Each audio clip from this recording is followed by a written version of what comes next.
C'est en forgeant qu'on devient forgeron, c'est en patouillant qu'on devient papillon. Et toi, tu crois que c'est en lisant qu'on devient liseron? C'est l'émission Et nous liserons jeunesse, maintenant sur Radio Laser. Bienvenue à toutes et à tous, c'est Sophie au micro de Radio Laser et je suis comme toujours accompagnée de Audrey. Bonjour Audrey. Bonjour Sophie. Comme chaque mois, on vous retrouve pour une nouvelle émission consacrée à la littérature jeunesse. Mais pour commencer, je vous propose de faire un tour des actualités de la chouette, la médiathèque de Guichen. Pour rappel, le samedi 22 mars de 9h à 13h à l'espace Galatée de Guichen, je vous retrouve avec les collègues du RPE, donc du Relais Petite Enfance de Vallon de Haute-Bretagne Communauté, pour la matinée des tout-petits. Donc le RPE organise cette matinée dédiée à la petite enfance pour les familles et les professionnels. C'est sur le thème du jeu, donc c'est dans le cadre de la Semaine nationale de la petite enfance, qui a pour thème cette année « Encore jouer à l'infini ». Et le but est de regrouper tous les participants, les acteurs de la petite enfance sur le territoire. Donc on aura les ludothèques, les médiathèques, des organismes de formation, des services du département, des associations locales et encore plein d'autres stands pour découvrir tout ce qui se fait autour de la petite enfance. Sur cette matinée-là aussi, vous pouvez vous inscrire auprès du relais petite enfance de Guichen. À des lectures, des jeux, enfin vous aurez des lectures sur place, il y aura des jeux aussi de la ludothèque, des spectacles qui vous seront proposés et un espace Nos Hélènes. Donc n'hésitez pas à les contacter pour vous inscrire. Pour ce qui concerne plus précisément la médiathèque, le samedi 29 mars à 10h30, Essane vous retrouve pour un nouveau rendez-vous et nos Bullerons. C'est l'occasion de découvrir les nouvelles BD achetées par la médiathèque et de les emprunter en avant-première. Pendant les prochaines vacances, on vous propose les rendez-vous habituels des vacances, le Chouette Ciné, que vous pouvez retrouver le mardi 8 et 15 avril à 16h. C'est donc des courts-métrages pour les enfants à partir de 4 ans. Et les séances de Chouette Lecture, donc ce sera le mercredi 9 avril à 10h30 et le vendredi 18 avril à 16h. C'est aussi à partir de 4 ans et Déborah vous lira des histoires autour du chocolat. Et un rendez-vous pour les plus grands qui fait écho à notre nouveau fonds Young Adult qui a été installé il y a quelques mois. Ça s'appelle Y a de quoi lire, Y-A comme Young Adult. L'idée, c'est de découvrir les nouveautés de ce fonds. Et donc, Déborah vous retrouve pour ça le vendredi 11 avril à 18h. Écoutez Radio Laser sur le 95.9 FM et en DAB+. Voilà pour les actualités de la médiathèque. Et en attendant, le printemps arrive, le temps oscille entre la pluie et le soleil. Et parfois même, on peut avoir les deux en même temps. Quand on a de la chance, c'est l'occasion d'admirer un bel arc-en-ciel. Et ça tombe bien, il y en a plein dans les histoires que vous présente Audrey aujourd'hui. Audrey, justement, puisque c'est ton dada, un petit point vocabulaire, ou en tout cas, orthographe, accord. On dit arc-en-ciel au singulier. Et au pluriel, on dit comment? Arc-en-ciel? Alors moi j'aime bien, c'est assez poétique je trouve, mais non, c'est bien arc-en-ciel. Après toute l'idée c'est de savoir si le S on le met à arc, on le met à ciel, on le met aux deux. Et bien la réponse c'est que le S on le met simplement à arc-en-ciel. Ciel reste invariable du coup, même au pluriel. Et avec des tirets du coup. Et avec des tirets, ça n'a pas toujours été le cas. J'ai fait une petite recherche sur les tirets, les traits d'union en fait on les a depuis 1636. Avant, on n'avait pas de trait d'union et on disait même arc au ciel. Je trouvais ça c'est joli. Et aujourd'hui, on parle d'arc-en-ciel. On parle encore d'écharpe d'iris, si on veut faire plus poétique et plus imagé. Iris qui a donné, je vous en parle tout à l'heure, parce que on la rencontre dans les albums que je vais vous présenter. Iris qui a donné le verbe iriser, c'est-à-dire colorer des couleurs de l'arc-en-ciel. Je trouve que c'est un très très joli verbe à utiliser même dans son quotidien. Voilà, je démarre ma sélection du coup, Sophie, avec un documentaire pour en savoir un peu plus sur l'arc-en-ciel. Ça s'appelle Over the Rainbow, c'est l'expression anglaise pour dire un petit peu au-delà de l'arc-en-ciel. Découvre les 1000 facettes de l'arc-en-ciel. C'est proposé par Gallimard Jeunesse et c'est signé Raquel Davis et Wenya Tang. Et c'est le type d'ouvrage qu'on aime bien vous présenter, des documentaires pour apprendre, mais toujours avec un beau graphique. Enfin, je trouve des belles images. C'est toujours plus agréable que les un peu fastidieux et un peu poussiéreux ouvrage scientifique ou d'encyclopédie. Voilà, donc dans cet ouvrage-là, on va bien partir à la rencontre des arcs-en-ciel et puis découvrir en fait un petit peu tous les aspects du thème. C'est-à-dire qu'on va vous parler un peu de science, évidemment, on va vous parler de lumière, même si on connaît la recette, hein, comme tu le disais Sophie, un petit peu de pluie, un peu de soleil, et puis généralement, on a la chance d'apercevoir ce phénomène juste merveilleux de la nature, un phénomène qui fascine les hommes depuis toujours. Sur lesquels ils ont fait beaucoup de recherches. Maintenant, on est à même quand même de comprendre un petit peu ce qui se passe. Donc, dans cet ouvrage, on commence par vous parler réflexion, réfraction, dispersion de la lumière, des mots qui sont un peu barbares. Et au final, c'est pas si compliqué. Justement, cet ouvrage, il est là aussi pour un peu vulgariser, simplifier un peu toutes ces notions compliquées, même à hauteur d'enfant. On va vite comprendre ce qui se passe. En fait, grossièrement, c'est le rayon de soleil qui va venir traverser la goutte de pluie qui agit un peu comme un prisme, c'est-à-dire qui va permettre de faire, de disperser la lumière. Et quand elle se disperse, elle se décompose, ce qui nous permet de voir les 7 couleurs qui composent la lumière en fait blanche du soleil. Donc tout ça est bien expliqué. Avec, je trouve, beaucoup de simplicité et beaucoup de couleurs. On revient donc sur ces 7 couleurs qui sont toujours dans le même ordre. Alors, on va savoir pourquoi, parce qu'en fait, ça dépend de la longueur d'onde. Le rouge a une longueur d'onde plus grande que le violet, donc elle se disperse moins vite, il me semble. J'espère que je ne dis pas de bêtises. Si je retrouve... Ça remonte à loin mes cours, alors là, je ne saurais pas te corriger. Attendez, je vais vous relire quand même, pour ne pas dire de bêtises à l'antenne quand même. Lorsque la lumière traverse la goutte d'eau, elle dévie et se divise donc en plusieurs couleurs dont les longueurs d'onde partent chacune dans une direction légèrement différente. Les couleurs avec des petites longueurs d'onde dévient le plus, celles avec une grande longueur d'onde dévient le moins. Voilà, c'est le cas du rouge, c'est ce qui explique sa place en haut de l'arc-en-ciel, et du violet qui a une petite longueur d'onde tout en bas. Donc voilà, vous apprenez plein de choses sur l'aspect météorologique, le phénomène naturel, et puis aussi sur les recherches qui ont conduit à toutes ces explications, et puis des phénomènes rares que l'on peut trouver un petit peu à travers le monde. Moi, je ne savais pas, par exemple. Le double arc-en-ciel, là, je vois. Le double arc-en-ciel, moi, j'en ai déjà vu. Ça toi aussi, hein. Ouais. L'arc-en-ciel siamois, non. Les arcs-en-ciel siamois, c'est ceux qui partagent le même pied, en fait. D'accord. Dans les doubles, on a vraiment 4 pieds dans l'arc-en-ciel siamois, et celui-là, il est quand même plutôt rare, je pense. Alors, celui que je ne connaissais pas du tout, c'est l'arc-en-ciel rond, complètement rond, complètement entier, qu'on peut avoir la chance d'apercevoir en avion. Au sol, on ne peut pas, puisque la lumière est bloquée par le sol. Ça fait de l'arc. Puisque la lumière, elle ne traverse jamais l'objet. Enfin, dès qu'elle a un obstacle, elle crée l'ombre, en fait, mais elle ne peut pas la traverser. Donc, il faut prendre de la hauteur pour ne pas être gêné par la frontière du sol. Et on peut, quand les conditions météo sont réunies, voir un arc-en-ciel tout rond. Alors ça va être juste magique. Magnifique, à voir dans le ciel. Donc voilà, on vous explique ce que c'est qu'un arc-en-ciel lunaire, par exemple. On peut aussi voir des arcs tête en bas, c'est possible. Des arcs-en-ciel dans l'espace ne ressemblent pas aux arcs-en-ciel terrestres. Et un arc-en-ciel sur la banquise, c'est pas non plus le même arc-en-ciel. Il est tout blanc. Il n'est pas coloré comme on a l'habitude de le voir par chez nous.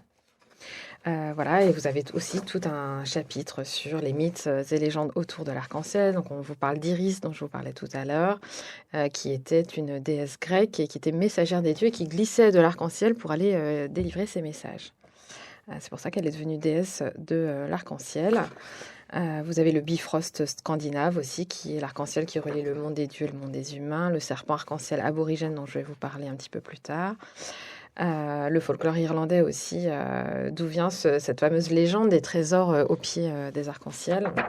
Et puis voilà, l'arc-en-ciel dans l'art, la musique, le cinéma. Je vous invite à aller découvrir tout cela en détail. L'arc-en-ciel, symbole d'unité et de paix. C'est pour ça qu'on porte ces couleurs. C'est le drapeau des fiertés notamment. Il symbolise les combats d'aujourd'hui et la liberté d'être qui on est, qui l'on veut être aussi. Il symbolise vraiment tous ces espoirs-là, l'arc-en-ciel. Donc, je vous invite vraiment à aller lire cette mine d'informations. Je trouve que c'est vraiment complet. Ça fait le tour du sujet. On en apprend vraiment énormément sur la thématique arc-en-ciel. Merci. Radio Laser sur le 95.9 FM et en DAB+. Donc je continue, je vous ai dit que j'allais vous parler un peu plus en détail du serpent arc-en-ciel aborigène. C'est le cas dans cet album, ça s'appelle Liam et le serpent arc-en-ciel. C'est signé Daniel Fossette et Bénédicte Nemo pour les éditions Sipango. Et je l'ai trouvé vraiment très joli. C'est l'histoire d'un petit garçon qui donc habite en Australie, mais à la ville en fait. Il habite un immeuble très très haut. Et lui, sa passion, c'est le dessin. Donc il va nous présenter tous les animaux. Il aime dessiner notamment les perruches qu'il voit à travers la fenêtre, les animaux, les tortues, les kangourous, les animaux qu'il côtoie évidemment dans son pays. Et puis un beau jour, en fait, il renverse son pot de peinture bleue sur le dessin. Et ça va avoir pour effet d'animer le dessin, en fait. Les animaux qu'il a dessinés vont prendre vie, quelque chose va bouger, et il va même voir un serpent circuler sur la feuille, et donc prendre avec lui toutes les couleurs du dessin, un véritable serpent arc-en-ciel. Et c'est pas un hasard, parce que le serpent arc-en-ciel, il a vraiment une symbolique forte en Australie. Donc on va le voir se dessiner sur pas double page, une triple page. Ça permet je trouve, de s'immerger dans l'art aborigène et le pointillisme que je trouve assez fascinant, en fait, qui est encore très utilisé même en art contemporain. C'est quand même assez coloré et en même temps très minutieux. Et en fait, c'est son aïeul, en fait, son ancêtre, qui lui parle à travers ce dessin qui s'anime et qui va lui parler, essayer de lui transmettre la mémoire des anciens, la mémoire de sa terre, etc. Je trouve que c'est un très bel ouvrage à divers points de vue sur l'histoire déjà, et puis sur cette introduction dans l'art aborigène. J'ai beaucoup aimé à la fin les symboles, les symboles aborigènes qui sont donnés en toute fin du livre pour vous expliquer qu'en fait c'est un véritable moyen de communication. Qu'en fait, il se servait de ces signes et symboles, des signes et symboles qu'on a retrouvés sur les roches. Oui. Dans la nature, en fait, c'est ces symboles de l'origine du monde, parce que les aborigènes sont bien les populations qui existaient, enfin qui habitaient l'Australie avant l'arrivée des Européens. Donc c'est eux qui ont connu les débuts du monde, en fait, l'origine du monde, et qui nous ont laissé comme ça beaucoup de traces qui sont aujourd'hui interprétées. Donc vous pourrez voir des petits pointillés pour faire quasiment de la cartographie. On vous explique, ils symbolisaient le chemin entre deux feux de camp, par exemple, entre deux points d'eau. Symboliser les hommes qui dansent autour du campement, le serpent, évidemment les animaux qui les côtoyaient, les meules, le possum, le kangourou. Je trouve qu'il y a beaucoup de symbolique. Et puis donc ce serpent d'eau arc-en-ciel qui est encore aujourd'hui très ancré dans leur folklore et qui symbolisait en fait un peu le droit de vie et de mort, parce qu'il apportait le fleuve, en fait, il apportait l'eau, donc il apportait la vie là où il passait. D'un côté, il fallait pas trop le déranger quand il était dans l'eau, parce qu'il pouvait aussi avoir des effets plus négatifs. Mais en tout cas, on disait qu'en fait, en passant d'un point à l'autre, il s'élançait dans le ciel et qu'il formait comme ça un arc-en-ciel, et que c'est venu aussi de là. Donc, je vous invite à aller découvrir toute cette légende. C'est vraiment très joli. Ça s'appelle Liam et le serpent arc-en-ciel. Je poursuis, Sophie, avec une autre symbolique de l'arc-en-ciel, parce qu'il y a comme ça des choses qui sont à la fois merveilleuses et insaisissables. L'arc-en-ciel en fait partie. Cet album, c'est Te laisser partir, de Daniel Chaperon et Nathalie Dion, pour les éditions Saltimbanque, que j'ai bien aimé, parce il aborde un sujet qui n'est pas très facile, ce que c'est aussi d'aimer, de grandir, et puis des fois aussi de se séparer pour laisser l'autre vivre sa vie.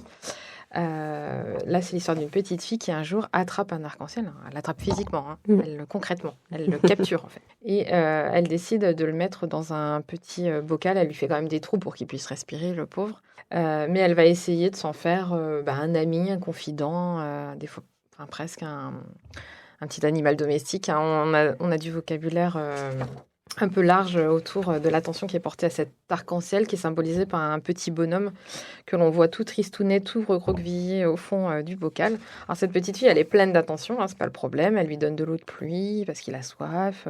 Elle lui sert un bol de céréales colorées pour qu'il puisse manger. Elle va lui faire beaucoup de compliments. Elle va le promener, elle l'amène chez le coiffeur, elle l'amène chez le docteur. Il est tout à côté d'elle quand elle s'endort. Elle le trouve pas très dégourdi, parce qu'il bouge pas du tout, en fait. Effectivement, elle va se rendre compte que il s'éteint, cet arc-en-ciel enfermé dans son bocal. Évidemment, c'est pas là qu'il peut s'épanouir. Il a beau être entouré, aimé, chouchouté, apprivoisé, rien n'y fait. Il ne trouve pas là une famille. Au contraire, il est loin de son univers, loin de son ciel. Et elle le voit concrètement déprimé. Donc un jour, elle va comprendre que la solution est peut-être de le laisser partir. Donc, elle va ouvrir le bocal et puis le laisser s'étirer et reprendre sa vie d'avant, comme elle dit. J'aime beaucoup les dernières phrases de l'album. Elle dit qu'elle l'aimait assez pour le laisser. Je l'aimais assez pour le laisser me quitter. C'est parfois difficile, aimer. Donc, on la voit évidemment un peu tristounette avec son bocal vide, mais en même temps, elle va le voir s'étirer à nouveau et du bas, en fait, elle va pouvoir continuer à l'aimer. Donc, je trouve que voilà, l'arc-en-ciel, c'était un joli prétexte pour parler aussi de ces situations où on ne peut pas toujours tout posséder, que d'aimer, c'est pas forcément d'avoir près de soi. Et qu'en tout cas, il faut aussi accepter qu'il y ait des choses belles et éphémères aussi, parce que l'arc-en-ciel, c'est quelques secondes. Hein. Oui, c'est éphémère. Oui. Il faut vraiment être à sa rencontre, et en tout cas, ça nous apprend aussi à apprécier l'instant présent, puisqu'il est justement... cette symbolique aussi qu'il faut un peu de pluie, un peu de soleil pour voir toutes les couleurs. C'est une belle métaphore de la vie de façon générale. Donc voilà, j'ai bien aimé aussi le contraste du message un peu sérieux avec les couleurs un peu pop de l'album. Je trouve qu'il y a une belle gestion des couleurs. On a beaucoup de vert anis, du orange, du rose un peu framboise.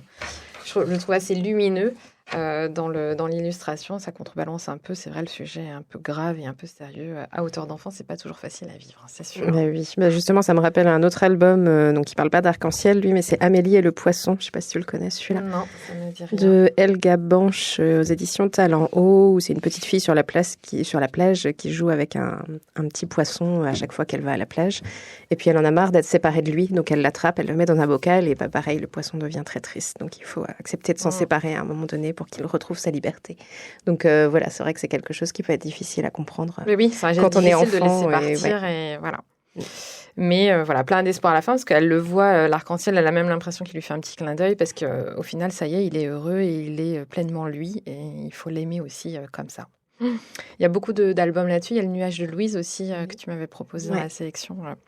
C'est pareil, elle essaie de capturer un petit nuage, mais qui déprime, et qu'elle est obligée un jour de laisser partir aussi. Je continue, Sophie, avec un petit album comme on les aime ici, des éditions Mémo, maison d'édition dont on vous parle régulièrement, maison d'édition nantaise.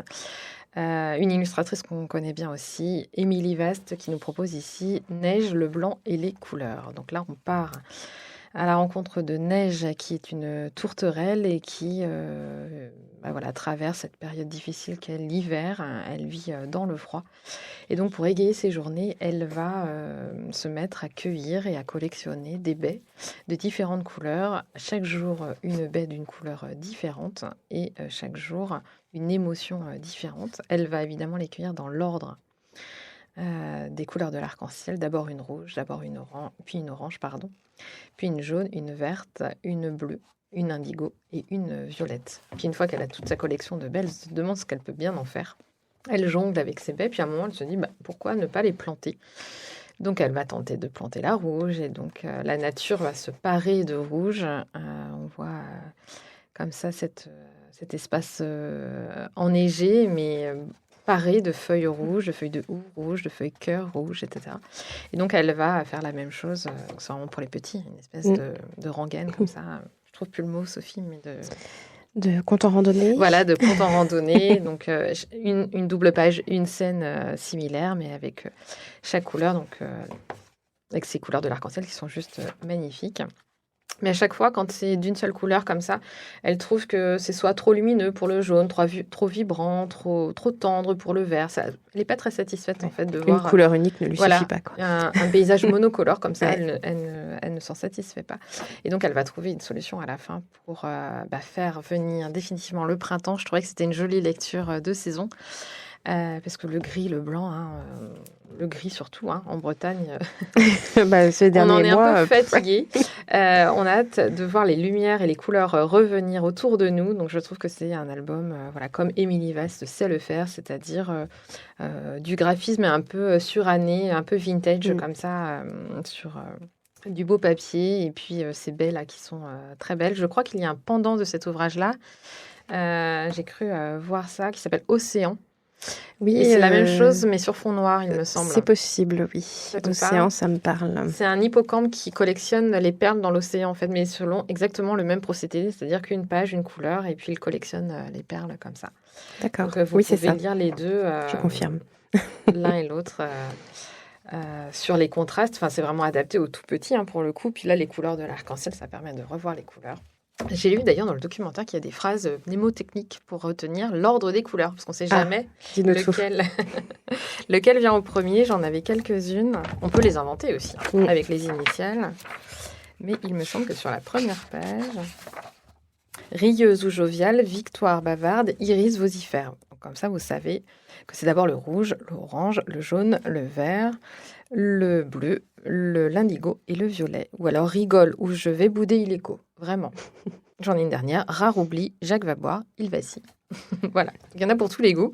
Vous choisirez votre petite phrase et puis comme ça, vous vous souviendrez l'ordre des couleurs de l'arc-en-ciel qui ne bouge, lui, jamais. Et je termine cette sélection, Sophie, avec un album que tu as bien aimé aussi, il me semble. Ça s'appelle La Tempête de David Vautier. Je ne connaissais pas l'illustrateur. J'ai vu qu'il avait fait autre chose. Oui, un album sur la montagne. Oui, voilà. Montre-toi montagne. Exactement, que j'ai dû réserver parce que j'ai beaucoup, beaucoup aimé l'univers. Dans La Tempête, là, on est sur une BD muette. On n'a pas de texte. Et je trouve que c'est quand même particulièrement intelligent d'avoir choisi le silence pour raconter le vacarme de la tempête. On n'est pas du tout gêné par l'absence de texte, même d'onomatopée. Des fois, c'est vrai qu'on est un peu débordé de bruitage, même dans le texte. Là, il n'y en a pas du tout. Donc, on va simplement se laisser porter et donc s'immerger comme ça dans l'ambiance de ce ranch familial. On est dans l'Ouest américain. Et donc, on va vivre aux côtés d'une famille, une famille de 5. On a le papa, la maman, et puis on a 3 enfants et un gros toutou qui vont vivre minute par minute presque la tempête, l'arrivée de la tempête sur leur maison. C'est de la grosse tempête. Là, on n'est pas sur l'averse de printemps, on est sur la bonne tempête. Et donc, on va les voir, évidemment, comme à chaque fois quand il n'y a pas de texte, un particulier travail sur l'expression des personnages. On va les voir regarder le ciel, s'inquiéter, protéger, rentrer le linge, rentrer le chien. On voit le papa qui rentre au départ avec sa fille aînée du travail, je pense, et puis qui va garer sa charrette. Donc tout le monde rentre et on allume le feu. On va essayer de protéger la maison et puis d'essayer de continuer à vivre. Malgré tout, on les voit faire à manger, etc. Mais en parallèle, le ciel, l'évolution de ce ciel qui se noircit, qui s'alourdit.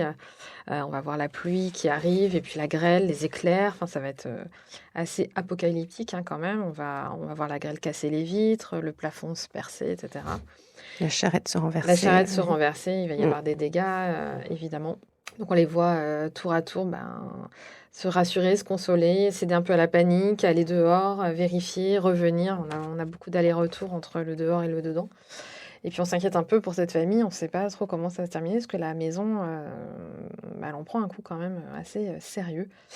Mais j'ai beaucoup, beaucoup aimé parce qu'en fait, dès les premières pages, on est vraiment emporté. Je trouve que c'est très immersif. Il y a un travail absolument sublime des couleurs de l'aquarelle sur le ciel. J'ai lu au cours de mes recherches que l'illustrateur s'était largement inspiré des carnets de voyage, mais ça ne m'étonne pas. Oui, on voit qu'il a vécu ça en direct. Parce qu'il y a vraiment un travail des bleus et des gris qui est juste magnifique. Au début de l'album, on a le ciel assez calme, on a la tempête, et puis à la fin, on va voir un retour au calme. Beaucoup de lumière dans les images, en fait, rien que le tourner comme ça, on passe du gris au blanc. Et le ciel qui va se modifier, le soleil va finir par percer, puis cet arc-en-ciel qui est symbole de retour au calme, dans le ciel, dans le cœur, dans la vie de façon générale. Voilà, on va terminer sur cette note d'espoir, mais après avoir traversé quand même de nombreuses heures d'inquiétude. Je trouve que c'est vraiment très très bien réalisé. Je vous invite à aller, rien que pour le graphisme et la technique d'illustration. C'est vraiment super joli. J'ai hâte de découvrir les autres ouvrages de l'auteur. Ça s'appelle tout simplement La Tempête, de David Vautier. Je crois que c'est un auteur belge, il me semble. Ça, je ne saurais confirmer. Mais c'est un univers particulier. Je trouve que c'est des images qu'on n'a pas trop l'habitude de voir. Et ça donne envie de découvrir la suite, effectivement. Bah oui, un très bel album, BD sans texte. Enfin voilà, un peu entre les deux, ouais. Voilà Sophie pour ma sélection du jour. Merci Audrey. Je continue de mon côté avec quelques actualités de la littérature jeunesse assez locales du coup. Ce week-end, c'est le festival Rue des Livres au Cadet de Bretagne à Rennes. Il n'est pas trop tard pour en profiter. Je vous propose de découvrir un petit peu ce que j'ai pu repérer pour la journée de demain, dimanche. À 10h30, il y a une lecture dessinée des aventures d'Émile, le célèbre personnage de Vincent Cuvelier et Ronan Badel, qui anime et dessine en direct. Donc ça, c'est à partir de 3 ans. À 14h30, il y a un spectacle adapté de l'album Cache-toi Arsène de Ronan Badel, un album que j'avais beaucoup aimé. Donc ça, c'est un spectacle à partir de 6 ans. À 16h, il y a un atelier de création de mobiles avec l'illustratrice Hello, à partir de 6 ans également. Et puis, si vous voulez retrouver l'ensemble du programme, je vous invite à aller sur leur site et leurs réseaux sociaux. Donc, c'est le festival Rue des Livres à Rennes. Un autre événement pour les plus grands cette fois. Donc ça se passera à la librairie Le Fayère de Rennes le 19 mars. C'est la sortie du nouveau tome de Hunger Games, Lever de soleil sur la moisson. Je ne sais pas si tu avais lu la série de romans. Pas les romans. Tu avais vu les films peut-être ? J'ai vu les films. D'accord. Donc en avant-première, la librairie Le Fayère propose, le livre sera en vente à 10h et puis il y aura un escape game à 17h sur l'univers du livre. Donc, ce nouveau tome, c'est un deuxième préquel. Il y en avait déjà eu un à sortir il y a quelque temps.